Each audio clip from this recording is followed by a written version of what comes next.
Bapak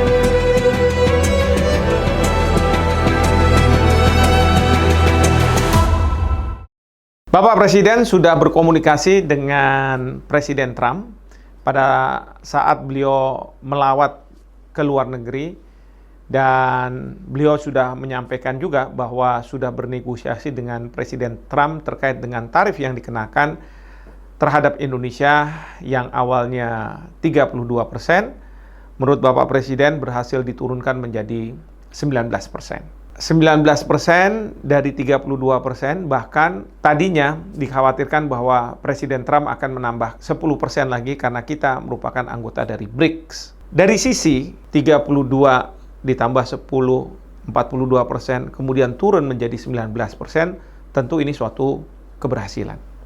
Bahkan 19% ini kita lebih rendah daripada Vietnam yang setelah dinego Trump menurunkan sampai dengan 20%. Tapi juga harus diingat, Filipina baru-baru ini, Presiden Marcos Jr. datang ke Presiden Trump, dan Trump mengatakan bahwa Filipina sekarang tarif yang dikenakan 19%. Artinya sama dengan Indonesia. Malaysia masih melakukan perundingan, kita tidak tahu apakah akan juga 19%. Tetapi kalau memang benar, berarti sebenarnya Trump memang menentukan tarif yang tinggi ini supaya negara-negara datang ke Trump dan memohon kepada Trump untuk tidak mengenakan tarif yang tinggi.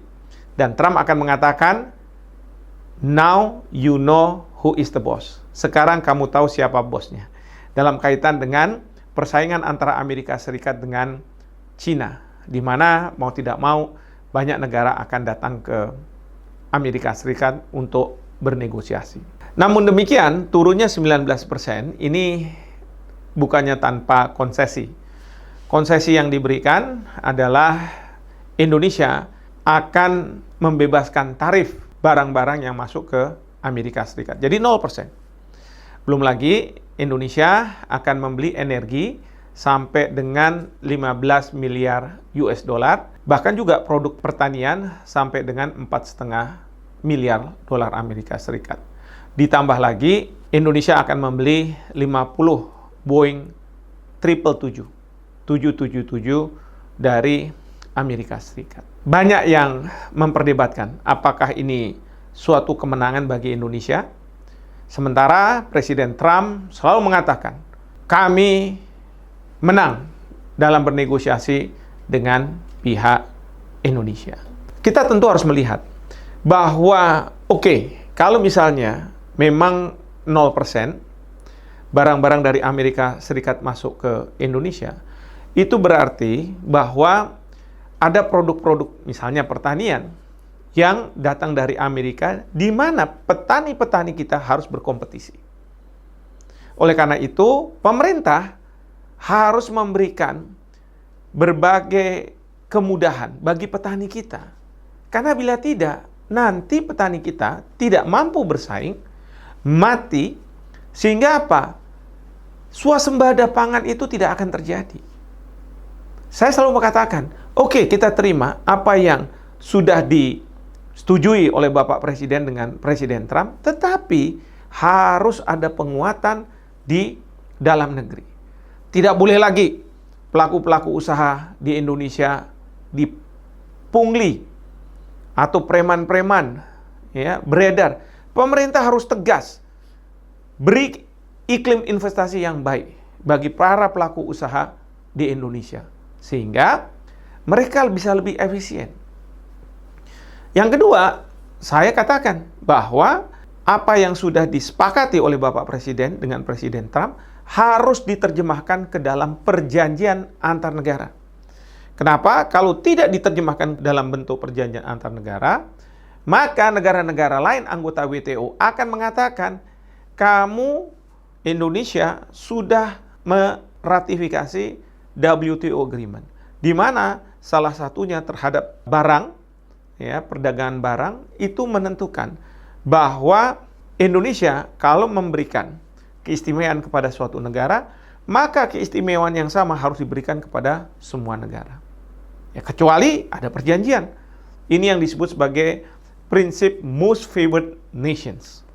Nah, kita tidak mau tentunya kalau misalnya kita tidak membuat perjanjian sehingga kita punya kewajiban untuk memberikan keistimewaan yang sama pada negara-negara lain.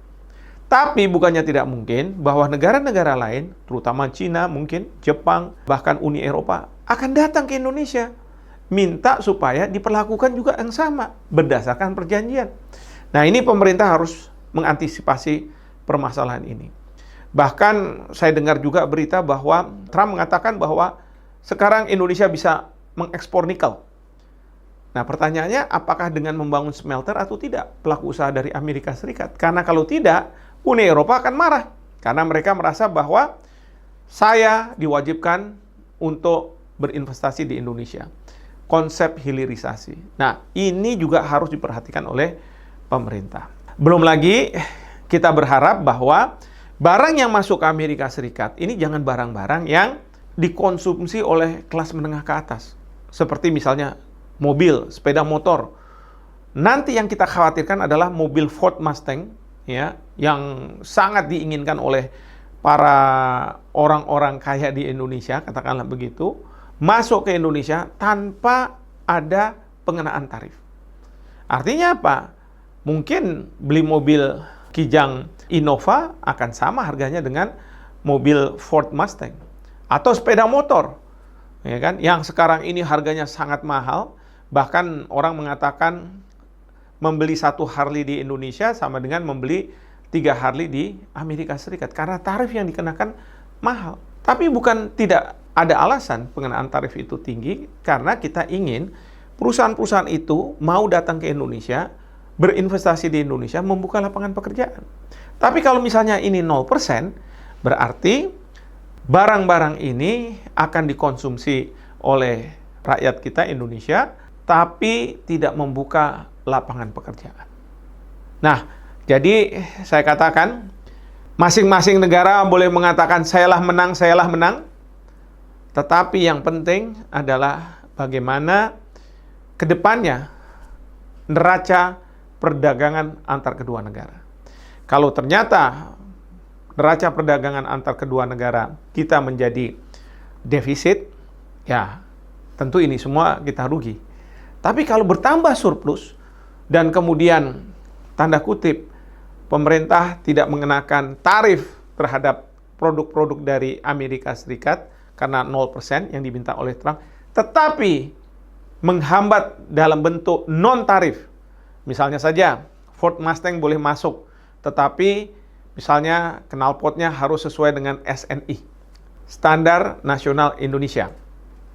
Atau kemudian juga Harley Davidson, ya, masuk, tetapi semua harus sesuai dengan SNI. Nah, itu yang disebut sebagai non-tariff barrier. Dan itu yang nggak dibicarakan oleh Presiden Trump. Artinya apa? Indonesia bisa memberlakukan itu. Nah, sekarang tinggal bagaimana pemerintah cerdas menerima apa yang sudah disepakati oleh Bapak Presiden dengan Presiden Trump. Demikian.